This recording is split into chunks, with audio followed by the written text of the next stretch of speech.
What's up, ladies and gentlemen? Welcome to another episode of Walk on Wisdom. I am Michael Chandler. I am your host, and I am a self-proclaimed expert at nothing, but I know a lot about a few things, been around the world a few times, and want to instill my wisdom with you guys. For those of you who are new to the show, the questions I am going to be answering have been sent to podcast@michaelchandler.com. A bunch of people from around the world who just have random questions, whether they put their name on them or they want to remain anonymous. And I give my knee-jerk reaction, my walk on wisdom, to answer them, to try to bring value. If you have been listening to the show and are subscribed, thank you so much for your continued support.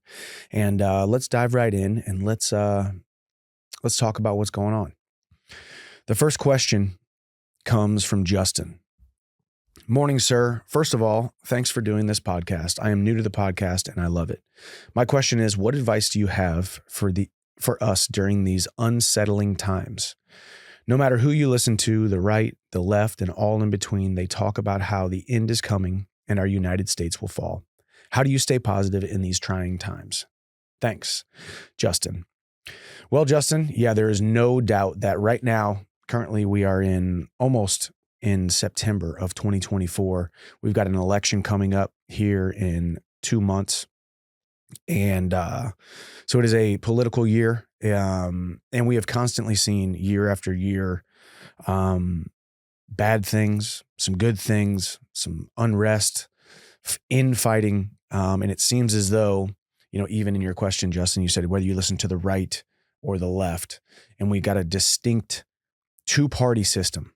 Either you're on one side and you're the enemy of the people on the other side, or you're on the other side and the other side is the enemy.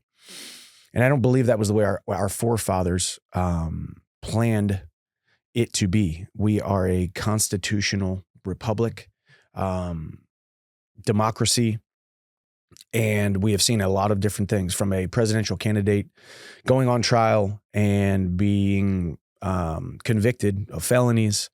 A lot of people would say that's the weaponization of the justice system.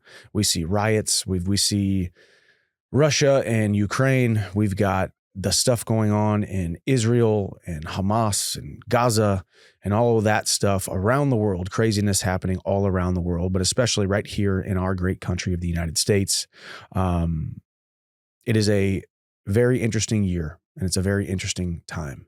I think the most important thing that you can do, and this is my personal opinion, I think the most important thing that you can do is educate yourself as much as possible, but also don't get so caught up in it and make it so heavy and so important to you that it is affecting your life. Ultimately, we've got everyone who is listening right now has their home country that they live in. For me, it's the United States, and we have over 300 million people in this country and a lot of stuff happening in this country. And then you boil that down. I live in the state of Tennessee and I live in the city of Nashville, but I live in my home in Green Hills, Nashville, Tennessee. So the most important thing that we can do is keep our house in order. Get our house in order. What is happening in between our four walls, inside of our home, and most importantly, it is paramount to know what is going on between the four corners and the four walls of our brain and our mind so that we can build ourselves up, each individual being sovereign and being self-sufficient on their own 2 feet. There is no government action, good or bad, that is going to massively change your life today. But stand up for what you believe in, whether it is choosing a side, right, left, Democrat, Republican, red, blue, Trump, formerly Biden, now Kamala Harris. It's a very interesting time. And as we get older, I believe politics and policy matters a lot more. It matters a lot more to me now as a married man with 2 children, a businessman, a professional athlete. I think just as you get older, you start to think more and more about these things. And I think my perspective as a 20-year-old is a lot different than my perspective as a 30-year-old, and it'll be a different perspective when I'm 40. But when it comes to these unsettling times, the most important thing that we can be is self-sufficient. The most important thing that we can be is built up. The most important thing that we can be is our brother's keeper, Um, but also realizing that it is okay to become the best version of yourself for the greater good of this country and every country around the world where anybody may be listening. It's a hard question to answer because there are so many different layers and it's changing every single day. If you're looking at the two-party system right now, just in the last couple weeks, when you talk about the Republican National Convention and now we have the Democratic National Convention and we had Joe Biden drop out and we had Kamala Harris come in as the formerly VP, now the presidential candidate of the Democratic Party. You've got Donald Trump. On the Republican side, you got RFK, who just dropped out of the race and has now endorsed Trump. You got Elon Musk interviewing Donald Trump. So there's all kinds of big things happening nonstop. I like to say I like to have enough information to be dangerous with it, to have a normal, constructive conversation. But I don't want to make it so much my life that everything else falls by the wayside. I can get so deep down the rabbit hole of how bad one side is and how good one side is, how bad one candidate is or how good one candidate is, and how if we win this election or lose this election, that the entire world is going to hell in a handbasket. I sure hope that's not true. And ignorance is bliss sometimes, but we do need to stand on our own 2 feet and become sovereign and self-sufficient in order to be educated and stand confident in our convictions of what truly matters to us. So, Justin, that would be my advice to you and anybody else who is living, especially in this country, the United States right now. It is definitely an interesting time. And I think a lot of people know where my allegiances lie. I think a lot of people know what side of the fence or the side of the aisle I am on.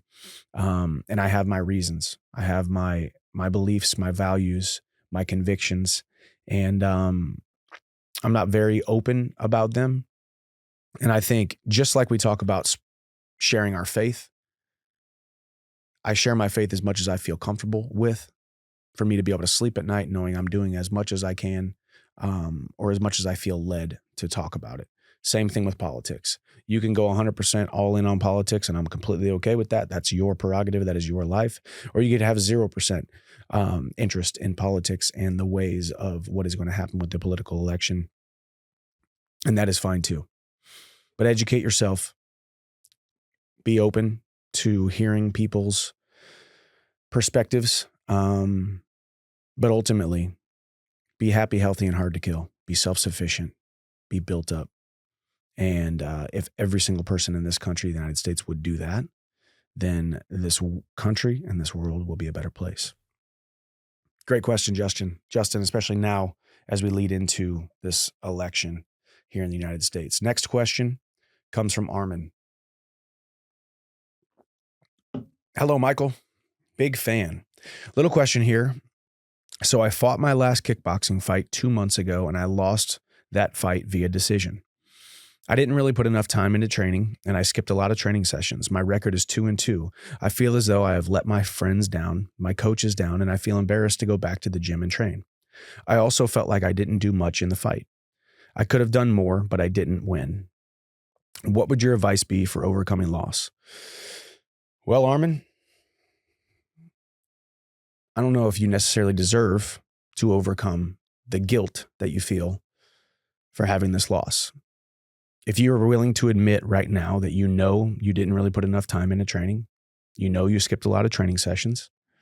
Yeah, you did let your friends down, your coaches down, and yeah, you should and do feel embarrassed to go back to the gym. Now, with that being said, we all have cut corners. We've all made mistakes. We've all fell short, and we've all had the guilt and the shame of what it feels like to know you didn't do enough. And sometimes that's the best thing that could be, that could happen for you in different areas of life. There is no excuse whatsoever for ever not giving all of yourself to your craft. There is no excuse whatsoever for not putting in not just what is expected of you, but doing more than what is expected of you. Because ultimately, you will end up with a record like 2-2, 500. And those 2 losses and those 2 wins are reflective of how much time you're willing to put in. You will never regret putting in the work that is required. You will never regret making the requisite sacrifices for your dreams. Nobody has ever gotten to the end of a road and looked back and said, man, I wish I should not have tried as hard as I tried. I should not have put as much effort in as I had. I should have not had so much discipline. I should have not had so much faith. I should have not put so many hours in. You will never, ever regret that, even if you have a loss. From my personal experience, even training all of April and May and part of June for my last fight to fight Conor McGregor June 29th, and he pulls out June 13th or June 15th, 2 weeks before, I can still look back and I could say, well, did I waste time? All of it was for naught. All the hours in the gym, all the sacrifice, all the time away from the family, all the travel, all the eating perfect and when I would not like to eat perfect, all the training when I would rather just be chilling. Was it a waste of time? Absolutely not. I grew as a human being. And now I can look back and say, well, that guy pulled out of the fight, but I know I did my job. There's nothing more important than laying your head on the pillow at night knowing that you are doing your job.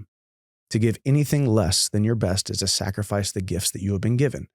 And Armin, I would imagine you have two capable arms and two capable legs to be able to train every day.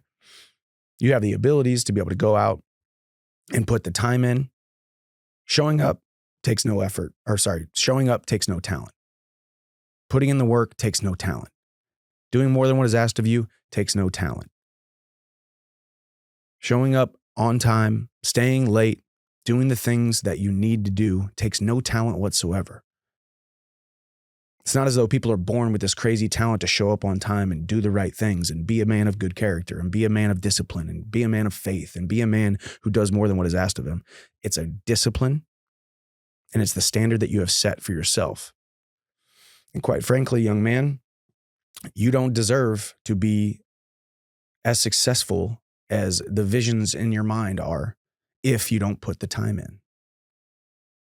All that hard work eventually pays off. You just still have to be standing there to receive it when it does. So I know this is a little bit of a hard truth, and I know there's a lot of people who have been in this same scenario, and I've had seasons in my life where I can look back and say, well, you know what? I don't deserve it. I don't deserve the win. I don't deserve the success. I don't deserve to climb up to the next rung if I didn't put the time in. But this is a learning moment. I believe this is a pivotal moment for you, Armin, to look back and realize this embarrassment that I feel, this shame that I feel, it wasn't anybody else's fault but myself. That burden lays solely on your shoulders. So that guilt and the embarrassment that you feel, the embarrassment to go back into the gym because you let your friends down, your coaches down, more importantly, you let yourself down. And I know we're talking to Armin right now about mixed martial arts, but this is every single person in every single vocation with anything that they choose in their life. There's nothing stopping us from putting in the work, keeping promises to ourselves to then increase our self-image, to then gain momentum, to get to the next ladder, the next rung on the ladder. So my advice would be, get back in the gym, show up and apologize. Be public about it. Go sit down with your coach and say, hey, coach, I just want to let you know I lost that fight. I didn't do much in that last fight. Maybe I gave up a little bit. I didn't fight to the best of my abilities. And I want to let you know I am sorry for letting you down. You deserve to show up to practice every day and have a young man like me giving all of myself to this craft. And then talk to each one of your training partners individually. At least the important ones, the ones that are important to you, the ones you're closest with, look them in the eye and say, you know what? I need to admit something to you. I lost that fight. And it wasn't because he was better than me. It was because I didn't do all that I needed to do. And I think it's this kind of accountability that most people run from that is the catalyst for our growth. If we're not willing to admit that we didn't put the time in, if we're not willing to admit where we cut corners, if we're not willing to admit where we could have done more, then we're never going to grow. So I know this sounds very harsh to one individual right now, or anybody listening right now. You might not like the tone of my voice, but the grind and success and your dreams and your goals. None of that care. None of those things care about your emotions. None of those care about your mentality towards the, oh, woe is me. They don't take a day off. The grind and the passions and the goals and the dreams, they don't take a day off, and they don't care how you feel. You got to do what you need to do, not what you want to do. So this is a great question. And I'm talking to anybody right now who is going through this, but I'm also talking to previous versions of myself in different seasons where I know whether it was lack of belief, whether it was cutting corners, whether it was lack of discipline, whether it was lack of try, all of that can be changed, and you can gain momentum, and people can change, and they can change dramatically. And I think it's these moments that are the most important. If you would have won that last fight knowing you didn't, here's the flip side of this. If you would have won that fight, you still would have known you didn't put the time in. You still would have known you cut corners. You still would have known you skipped a lot of training sessions. You still would have known you didn't make the requisite sacrifices. So then if you would have been rewarded for that, it would have only led to even more of your downfall. Because you can cheat the grind every now and then, but you will never consistently have success unless you're willing to put the time in. So look at it as though this was a blessing in disguise, to lose the fight, to have a failure, to give you a growing moment, to look yourself in the mirror and send this message to me. And I want to commend you right now and give you your flowers. I appreciate that you are willing and honest and open to put your name on this and send this question in to let everybody hear, and for you to hear, and for me to broadcast it. So I want to give you the credit where credit is due there, because that right there shows a little bit of accountability. But go to the gym, admit your faults. The sun will really go down that night, and it will rise again the next day, and you get another opportunity to move forward and do things correctly. You will never, ever, ever wish that you wouldn't have worked as hard. You will never, ever, ever wish that you wouldn't have put the time in. You will never, ever look back and wish that you didn't give it your all. Because in those moments, even when failure happens, even when you don't get the prize at the end of the rainbow, even when things don't work out the way that you wanted to, at least you know you can lay your head on the pillow at night knowing you gave every single ounce of your being. And that is how the human spirit becomes more and more and more indomitable. So thank you for opening up, Armin. Thank you for admitting your faults. Go be better. You were created for so much more than being the mediocre, showing up late, skipping training sessions, and all of those different shortcomings that you have. You were created for so much more than that. So go be that. And that goes for everybody else who is listening right now, saying, you know what, this thing didn't work out, and I know that rests solely on my shoulders. Go be better. Check back in with us and let us know the lifestyle changes that you have made, because I believe you're going to make some, Armin. Next question. Excuse me. This one is anonymous.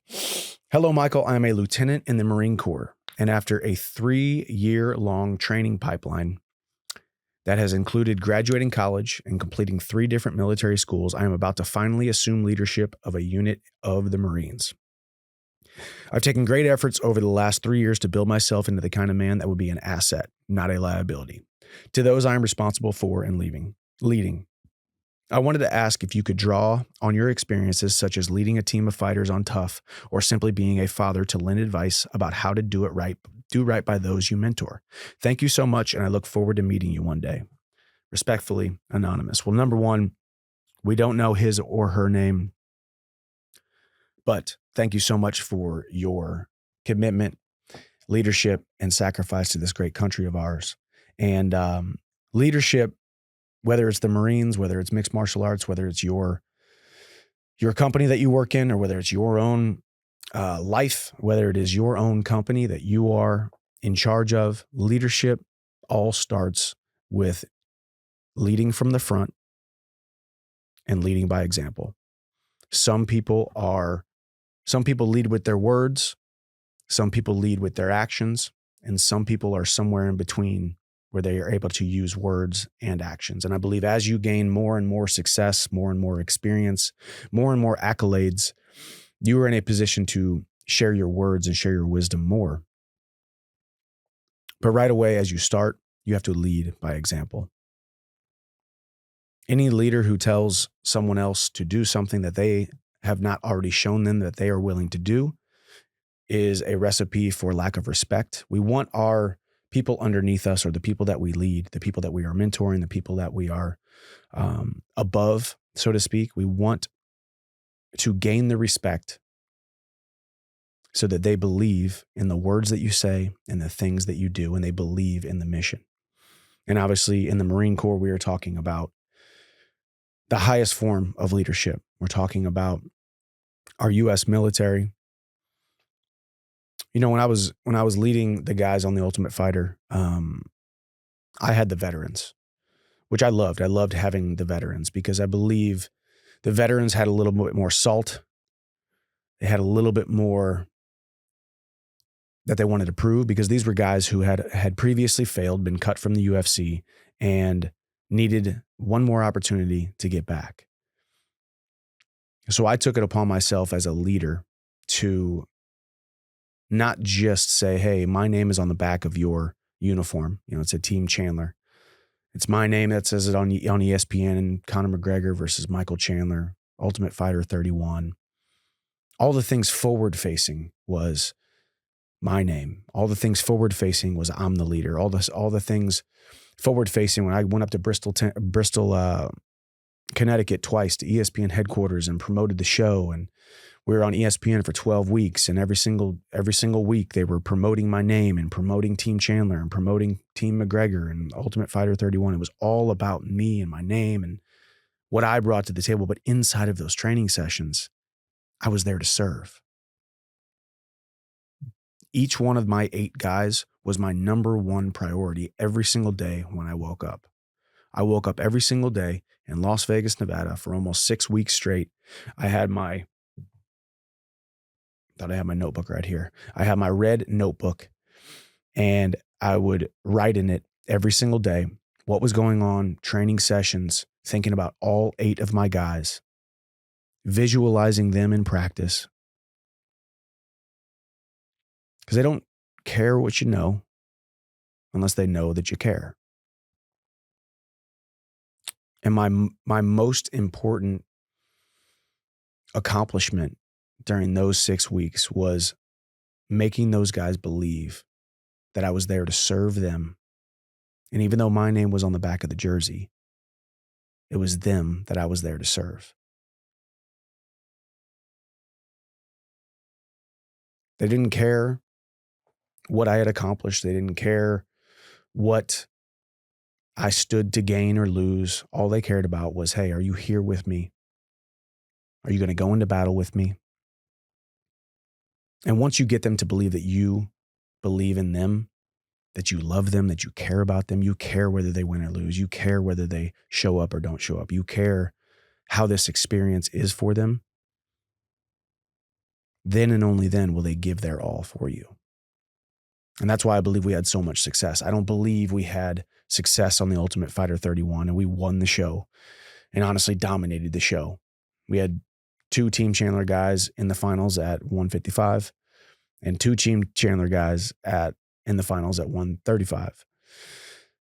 And I think that reason was simple. It wasn't because of the punches and the kicks and the knees and the elbows. It wasn't because of the workouts. It wasn't because of the physical training. It wasn't because of the training sessions. It wasn't because of anything me or my coaching staff did to teach these guys how to fight. But we made them believe in a mission. We made them believe in themselves. We made them believe in a common cause. And that was why I believe we had so much success on that show. So the question is, leadership is so much less about the X's and O's and so much more about the heartbeats.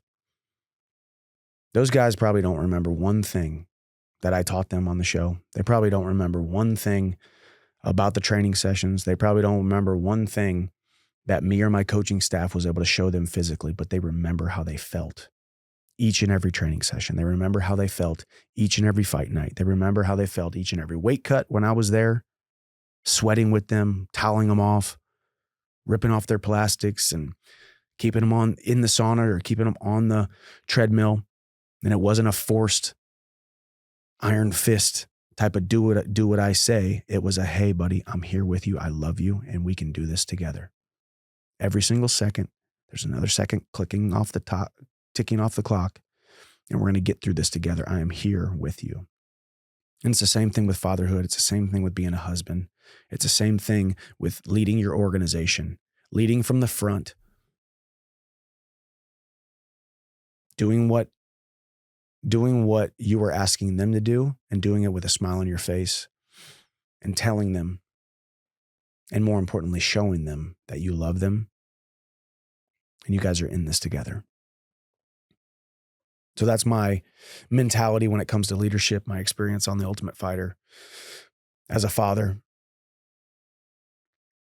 as a mentor to young fighters now, as I'm a little bit long in the tooth now in mixed martial arts. So thank you so much for your question, and thank you so much for your service to this great nation of ours. Next question. From Michael. Dear Michael, I hope this email finds you well. My name is Michael. I am a 26-year-old residing in New York City. I recently came across your podcast, Walk on Wisdom, have been inspired by your insights and experiences as a professional MMA fighter.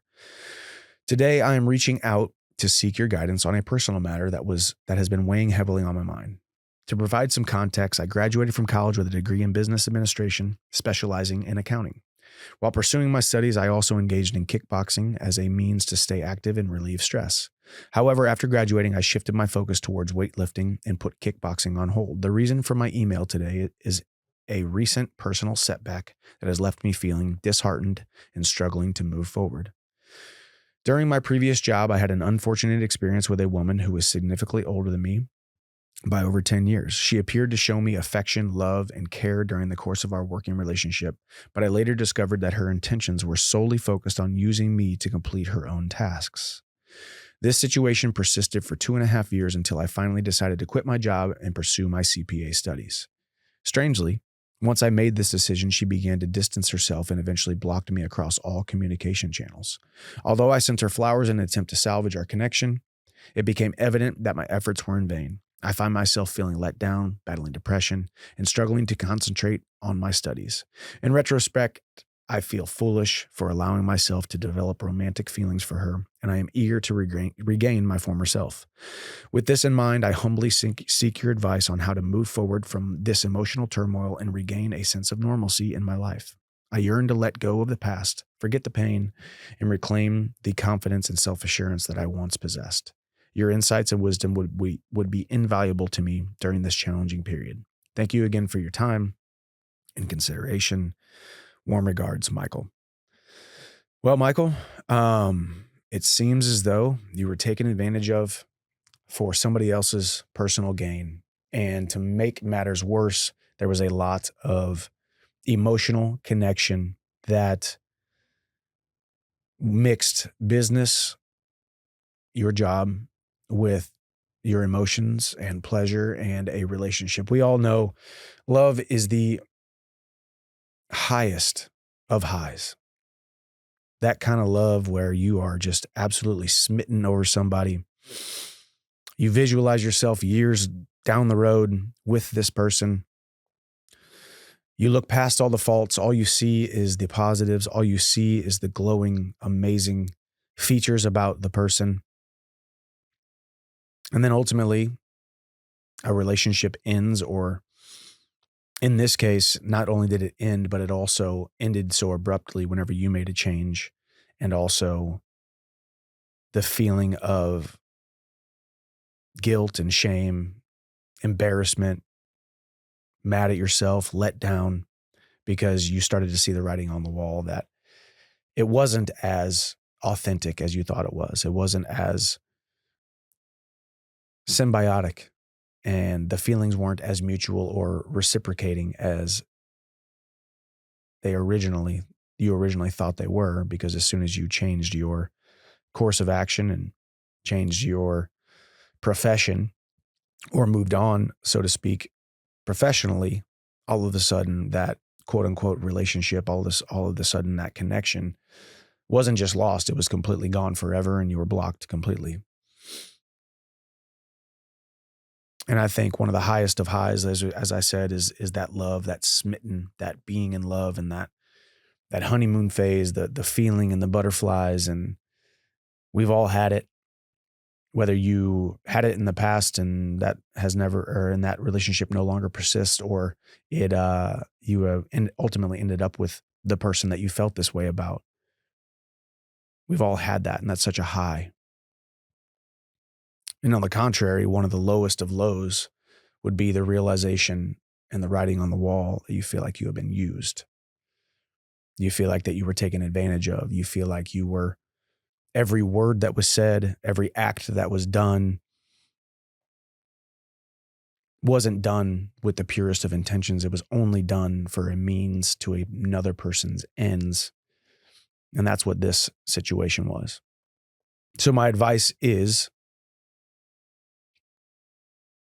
we talk a lot about relationships ending on this show. And I really, really appreciate, and I'm humbled by your guys' belief in me to talk you guys through these scenarios, because they are hard. They are some of the hardest scenarios you will ever go through in life. Getting your heart broken, being let down, missing somebody, missing what once was, and missing what we once were, and missing the feelings and chasing the feelings. That high that you felt the gap cannot be filled in, or at least it seems that gap cannot be filled in by other activities, by other things, by other stimuli.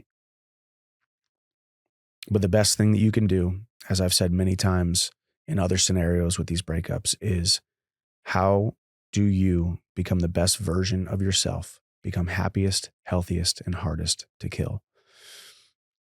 And just like we talked about a couple questions ago, where Armin didn't put all the training in and he knew he cut corners, and he had that loss, the loss in the cage in a mixed martial arts fight. That's a moment of reflection where you can look back and say, okay, that is never going to happen to me again. So now, don't lose belief in love. Don't lose belief in relationships. Don't lose belief that there is the right person out there for you that those feelings will come flooding back. And the biggest thing that we can do, and the hardest transition, is going to be the next time you feel that way again, you're just immediately going to wait for the rug to be pulled out from under you. Once it's happened once, and you can now recall the heartbreak, you can recall the pain in your own words,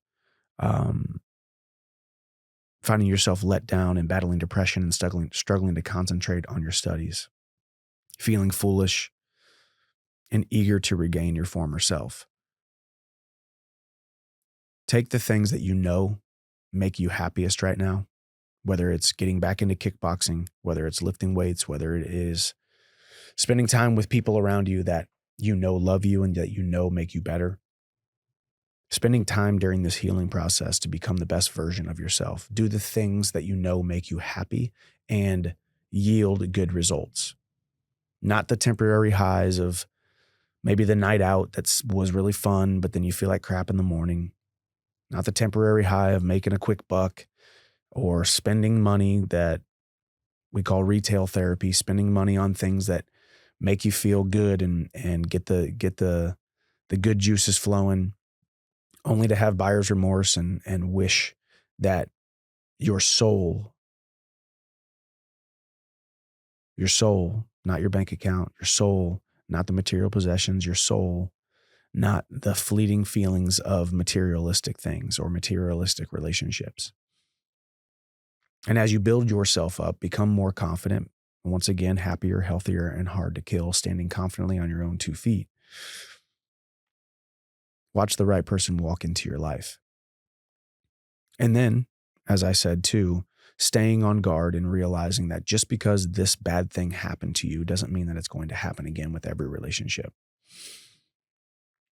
To put it into perspective on my career, I could spend the next training camp waiting for my opponent to pull out, whether it's Connor, whether it's somebody else. Once I've had this experience, 2 weeks before the biggest fight of my life, the brightest lights, the biggest gate, the biggest payday, the biggest promotion that I was ever about to get, doing all the right things, working tirelessly, leaving no stone unturned in my preparation, doing the right things, me doing my job to the best of my ability, and then the rug gets pulled out from under me. That is a tough pill to swallow, but I can't go into the next training camp just waiting for that to happen. I have to have the confident expectancy that good things are going to happen. Because I truly believe that bad luck doesn't just befall people for no reason. We're going to have our moments. We're going to have bad seasons, but ultimately, and that's why I love the book As a Man Thinketh by James Allen. He talks tirelessly in the book. It's a very short book, but he talks tirelessly about our circumstances, that we think and we believe and we blame our circumstances on bad luck, when really the seeds were planted months ago, years ago, constantly being sown into our mind. So take back your life by taking control and sovereignty of the things that you hold near and dear to your heart, keeping promises to yourself to build yourself up. And it's not easy. It's a lot easier to say than it is to do, because we've all gone through these tough situations. But you got used. Simple fact of the matter. Now you can be a little bit more wise. You can be a little bit more diligent. You can be a little bit more trusting, but also verifying. And then eventually you'll get to a point where you'll continue. My biggest hesitation is making sure that you do not believe that all people are bad. Still believe that people are good. I've been burned in business. I've been burned in relationships. I've been burned in all kinds of areas of my life. But if I make other people pay for the sins of people of my past, I'll never be able to continue to move forward. So don't let the next person that comes into your life romantically pay for the sins of this woman who burned you. That's my advice.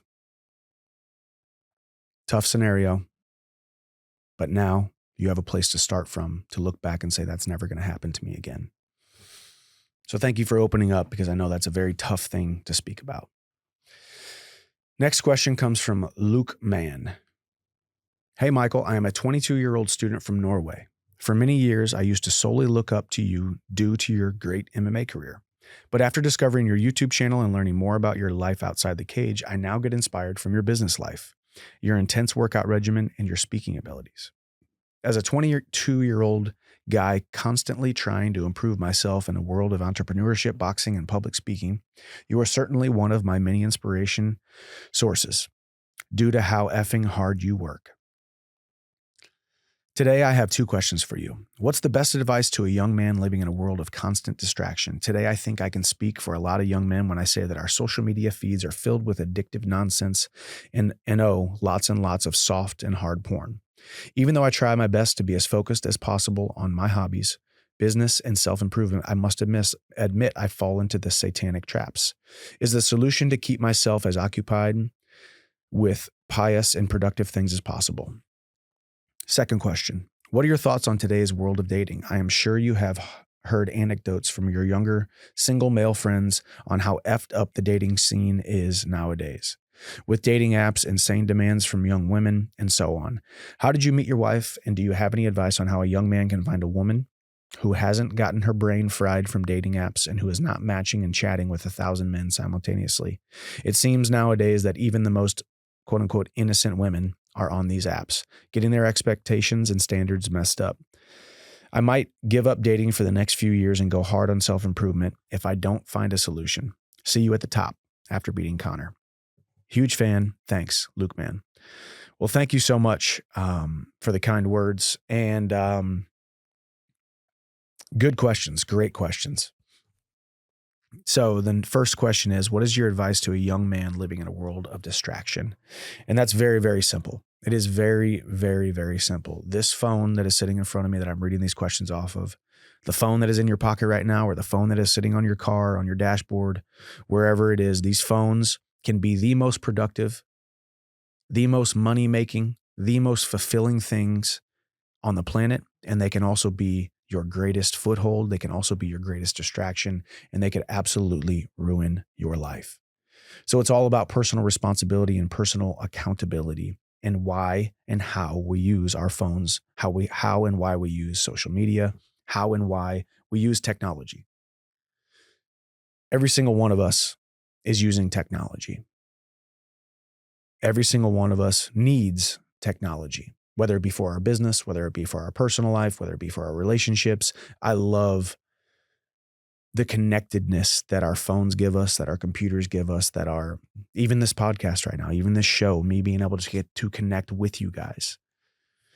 Whether I ever meet you in person, shake your hand, take a picture, give you a hug, encourage you in real life or not, I'm able to use this technology for good. So the advice is, take stock in and know exactly why you're using your phone and what you are doing on your phone. For me, I have a very simple standard for my social media. Right now, it is a political season. I have muted or unfollowed all the political accounts because I just don't want to see it all. Right, left, Democrat, Republican, Trump, Biden, Kamala Harris, all the pundits, I just don't want to see it. Now, if I want to go manually search it, I'm in the mood and I want to go do some research, I can go do that, but I don't want it to feed me. Just like you have the option and you have the accountability right now of what goes on your plate, what you drink, what you eat. Imagine if you were sitting at a table and all of a sudden somebody just came up and they stuck something on your plate and said, "This is what you're eating. And as a matter of fact, I'm going to spoon feed it and shove it into your mouth and you have to eat it right now." Think about that like your social media. So for me, I don't follow women. I have very few women that I follow, and they are all either very, very close friends or they are all family members. And even if they were a family member or a very close friend and their whole identity and their whole social media presence was themselves in a swimsuit sitting on the beach, to me, there's no value in that. I don't know what kind of value that brings the world at all, besides them getting more followers and more clicks and more views. But every single thing that is on my social media is a person or an account that brings me value. Personal development makes me feel something about my faith, about my family, about my self-improvement. Go in right now and look and see how many people I follow. And that's one thing to think about as well. All you men out there, we think as though who we're following can't be seen. What we're commenting on, what we're liking, all that stuff is public knowledge. I can go into your profile right now and I can click on it and see how many women you are following and what these women's accounts look like. It's public knowledge. So when you hit that follow button, know that anybody can see that. So you got to ask yourself, what does your follow list look like? And it's very simple. If you don't know them personally or they don't bring value to your life, it's not something that you should be following. I'm constantly unfollowing people or muting people or choosing to not follow people for various reasons because I know I'm on my social media quite a bit. I need to be for my business, need to be for my personal career. It is a necessary evil. And I also have been taking stock in how much time I've been spending on the social media platforms. And I've found myself, just like every single one of you, the algorithm is feeding me things. It'll feed me mixed martial arts and self-improvement, and it'll feed me business, and it'll feed me all the things that I follow all the time, nonstop. And I can scroll and scroll and scroll and scroll and watch and scroll and ingest and scroll and comment and scroll and sit there for hours and realize I became zero productive for the last hour. And the beautiful thing is you are in control of it. So my advice is telling you, it's not even advice. I'm telling you and giving you permission to make your social media what feeds you. Only follow things, just like your friends groups, just like the people you associate with at work, just like the people that you choose to spend most time with. You are in control of that. There's nobody forcing you to spend time with people that you don't want to spend time with, or people that suck the life out of you. So that is my advice. Get more hobbies that keep you away from social media, or at least the ROI negative or the ROI neutral social media aspect. If you got to use social media to make money, to build your business, to build your brand, all those things can be done without you actually using the app. There's scheduling programs. There is ways for you to make a post and schedule it out on Instagram, on Twitter, all the different social media platforms. But just remember, it's all public knowledge, and who you're following is your reputation. People will glean and make their opinion of who you are and how you operate based upon who you're following, who you spend the most time with. Just like in high school, we're like, oh, Kevin over there, he hangs out with that crowd, so he must be that type of person. So food for thought. Second question is, what are your thoughts on today's dating landscape? I'll tell you right now, I am so happy I am married to Bree Chandler, and I am so happy I'm not in the dating scene. I am so happy all of that is behind me. And obviously when I was dating, it was a lot different. There was Facebook. It was kind of Instagram, in college. But there wasn't really any dating apps. So I'm a little bit more old fashioned. I think you can try to force it and use these dating apps. But I also believe that if you're continuing to focus just on yourself and self-improvement and becoming the best version of yourself, that when the right one does cross your path, you're going to be right where you need to be, the season of your life that you need to be in order to not have to force it. Matter of fact, I did pretty much meet Bree via Facebook. So I know I'm now just kind of crapped on dating apps, but also Bree and I started our relationship kind of online, so to speak. I actually walked into her dad's dental office because I had chipped a tooth in wrestling, and I saw this picture of this cute girl on the wall, and she was with the man who was about to work on my teeth. I knew who he was, Dr. Kent Willett. He was a Bible study leader to my Bible study leader. So I knew who he was. I knew what his reputation was. And I thought, man, she's beautiful. And if she's anything like him, I'm very, very interested. Then I started going to a different Bible study. I still continued to go to that Bible study with the wrestlers, with Dr. Bus Tarbox, but then I started to go to a campus Bible study, and they kept talking about this girl, Bree Willett. And I said, man, that's that girl that I saw in that picture. So then finally, I had a bunch of mutual friends of her via Facebook, thank God. So whenever I did send that friend request, she thought, well, he's friends with those guys and those girls, so he must be pretty decent. So I guess I'll accept it. And then years later, I sent a Facebook message, and she responded. And then we talked back and forth. Now here's where it gets beautifully interesting. She had just moved back to Columbia, Missouri after going to PA school and getting her master's, and became a PA, but she came back to the University of Missouri to do a critical care residency at the University of Missouri. So we talked so she deactivated her Facebook account and said, hey, this is my email. Email me because I'm deactivating my Facebook account as I am applying to these different residencies. So I don't have my digital footprint out there of my personal life, so to speak. And I said, all right. So I emailed her. A couple months later, she emailed me back, and I emailed her right back. A couple months later, she emailed me back. So to say that I was persistent and had this vision of marrying Bree Willett and making her Bree Chandler someday is an understatement. And finally, we went to a coffee shop and we fell in love right there, basically. And we've been together ever since. That was January 24th of 2013. And we were married in 2014. And now we will celebrate our 10-year anniversary. In just 2 weeks. So to say that dating apps and the digital world and digital connection is a complete waste of time is not true. However, like you said, it seems nowadays that even the most quote unquote innocent women are on all of these apps and they're getting expectations and standards messed up. I do think it's a tough time for men in general in the dating scene as well, because the expectations that a woman has for a man has now been very skewed. Um, but if you're the right guy for the right girl at the right time, because I've said that many times, I said it's a possible that she's the right girl, but it's the wrong time. It's possible that he's the right guy, but it's the wrong time. And I do believe, even in Bree and my relationship, she's the right girl. But if we had met the years prior, whenever I was just in college and she was still in college, I mean, would it have been the right time? I don't know.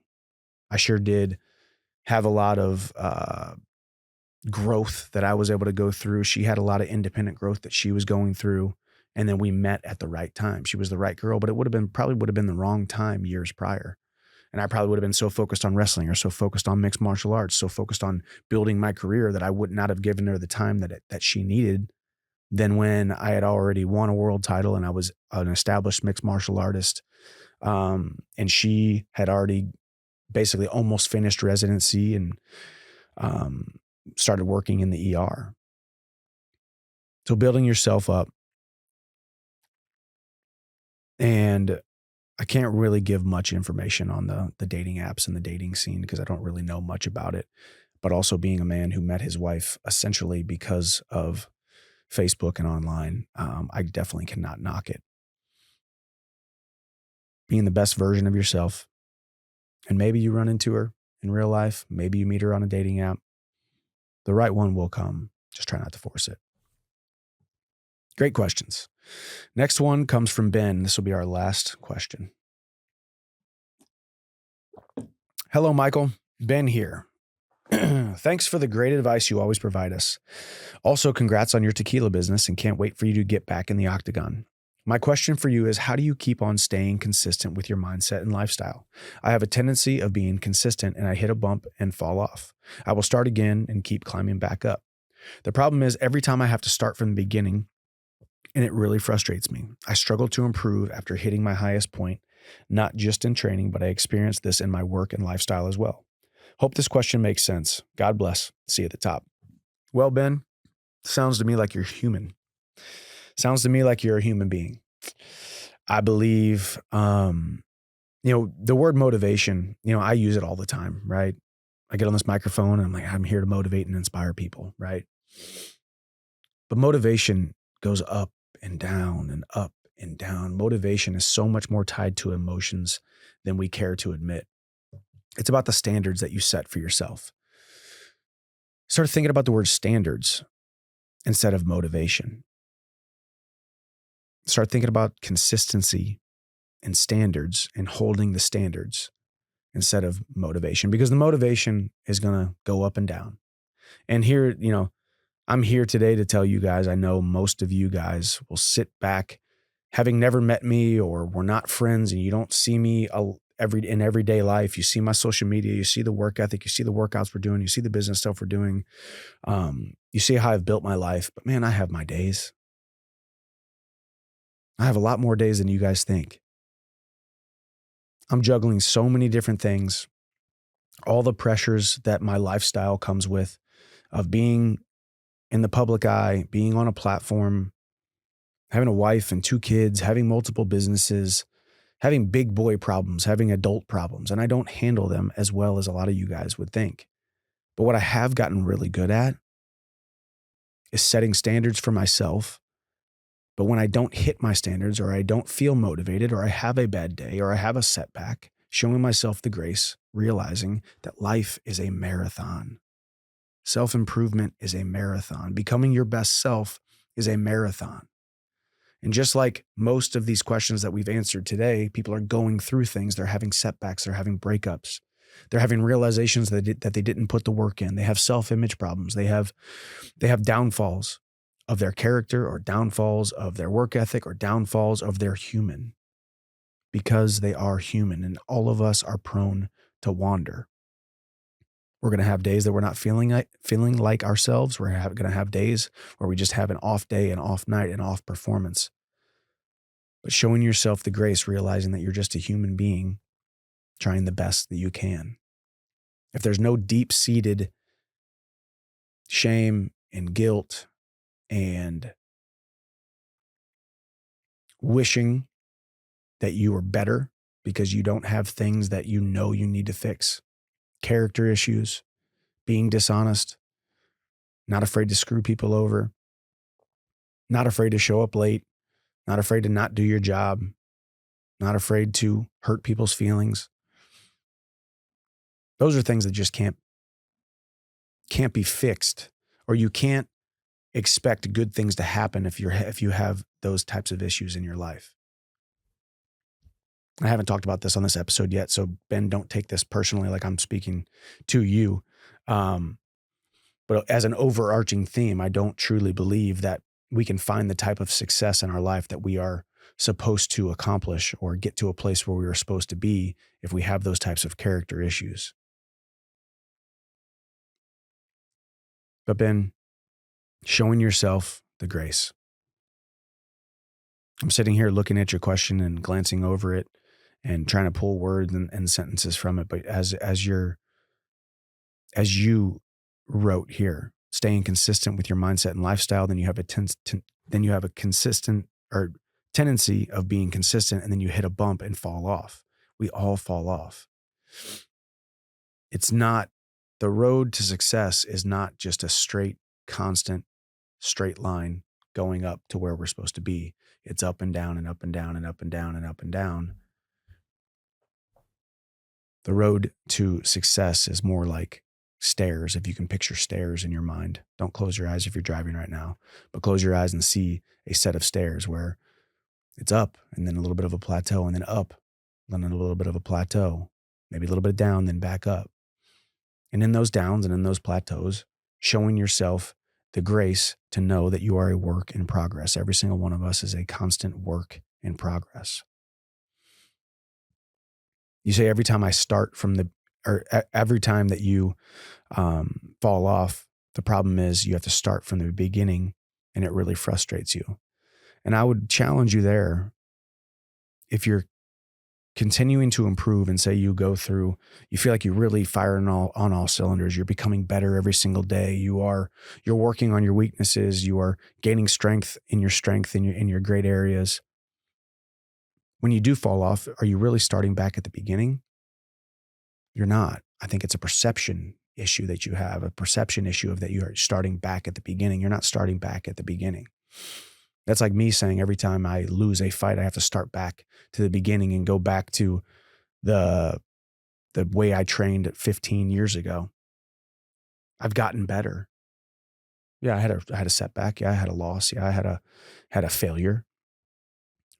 But there's a lot of lessons, a lot of learning in our losses, a lot of lessons in our losses.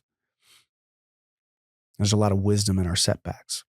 You know, a couple questions ago, Armin was talking about feeling embarrassed and didn't want to go to the gym because he knew he had cut corners. And in a lot of ways, like I said, that's natural. That's how you should feel if you know you didn't give your all. But it's those kind of pivotal moments and those kind of moments that are catalysts for becoming the person that you are supposed to be, being galvanized sometimes by failure. You're becoming galvanized because of your own personal doing and your own personal shortcomings. And sometimes we need that to look back and say, you know what? I never want to be that guy again. And for me, that guy, I can go back to different areas and seasons of my life when I was younger to gain more, and I've gained so much more experience. And I say, okay, I never want to make that mistake again. I never want to be that guy again. I never want to have that mentality again, that belief again. I never want to be around those type of people again. I never want to pour myself into that again. And now it's very easy because life is about finding yourself, right? What do I like to do? What do I want out of this life? What do I want to become? But just as important is knowing what you don't want to be, knowing what you don't want to pursue, knowing what you don't want to waste your time on, knowing what you don't want to feel. And I'm not talking about running away from feelings. We need to decipher our feelings, but I know I can go back and say, okay, I never want to do that again because this is how it made me feel. This is how it affected me physically, spiritually, emotionally, financially, career.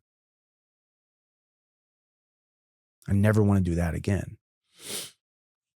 So, Ben, in those moments, remember, I think here's what I would say. It's important to know when you're at your high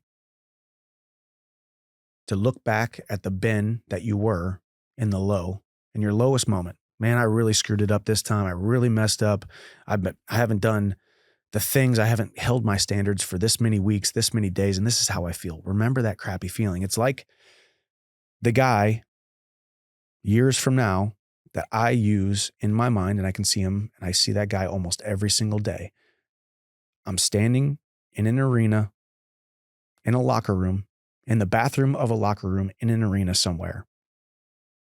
I've got my hands taped, but no gloves on them because I just left my gloves in the middle of the octagon.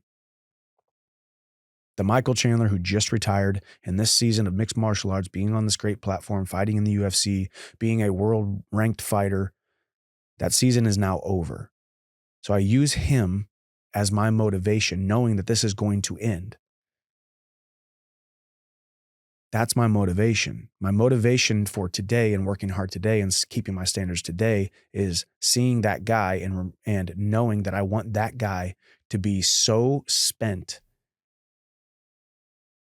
and so full of joy that I know when I'm looking in the mirror and asking myself the question, Michael, did you do everything that you possibly could with the talents and gifts that you were given? And I hope I can answer that question, yes. And I can answer it truthfully, and I can answer it honestly, and I can answer it without regret. So Ben, and anybody listening, when we have consistency problems, when we have ups and downs and trying to show ourselves grace, when you are at your highest level, maybe right now you are firing on all cylinders. This episode is hitting you when you are firing on all cylinders. Think back right now to the last time that you really felt like crap. Think back to the time where you really felt like you were underperforming. Think back to the feeling, the guilt, the shame, the frustration, the embarrassment. Think back to that person. Where are you sitting? What are you feeling? How much despair are you living in that you're not sure if you're going to be able to get out of? It's important to know that and feel that and embrace that and visualize that, because it will motivate you today to be better so that you can be further and further away from that happening the next time. So that would be my advice. Don't think about motivation, inspiration, energy, emotion. Think about standards, keeping promises to yourself, and you will find yourself falling back into those traps less, falling back into those valleys less. Great question, Ben. And thank you so much for the kind words. And thank you so much to everybody who sent in your messages today. As always, you can put your name on them or you can leave them anonymous, depending on how you're feeling. Questions come into podcast@michaelchandler.com. And guys, the overarching theme in a lot of these episodes, whether there's certain little details, is that we are in a constant pursuit of the best version of ourselves. And what can we do today to get ourselves outside of our comfort zone, to stretch ourselves a little bit more, to think bigger, to take chances, even if we fall flat on our face, even if we fail? It's better to fail while daring greatly than to have never dared at all. I love these opportunities to spend this time with you guys. I hope this episode found you in a good place, bad place, ups, downs, different seasons of life. And I say that with a smile on my face because I've been in all of those different scenarios. And I think to be in those scenarios, to be in those seasons, is to be human.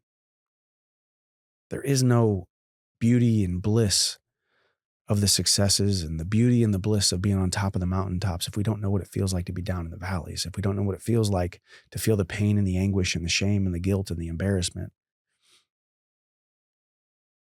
Getting to the top of your craft, of your profession, getting to the top of the potential that you have is only sweet. It's only blissful if you've gone through a little bit of struggle, if you've gone through a little bit of trying times. And I thank you guys for letting me bend your ear.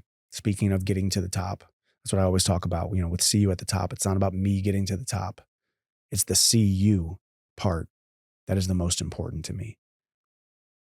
Because if I get to the top and I look to my left and I look to my right and I don't see any of you guys, I don't see anybody that I was able to bring up with me, wasn't able to share the journey with, that view all by myself is not a view I'm interested in. I want to see it with millions. I want to see it with the masses. I want to see it with the army of people that are continuing to try to become the best versions of themselves. So thank you guys for believing in me. Thank you guys for tuning in. Share this episode with anybody that you think might be going through or have gone through these type of scenarios that our other walk-on contributors have sent in today. Once again, like, subscribe, share, and send your questions in so we can keep on doing these episodes to podcast@michaelchandler.com. Remember, you can have everything you want in life if you will just help enough other people get what they want in life. And you are what you are and where you are because of what is going on inside of your mind. So keep working, stay diligent, stand guard at the gate of your mind. I love you guys. God bless. I'll see you at the top.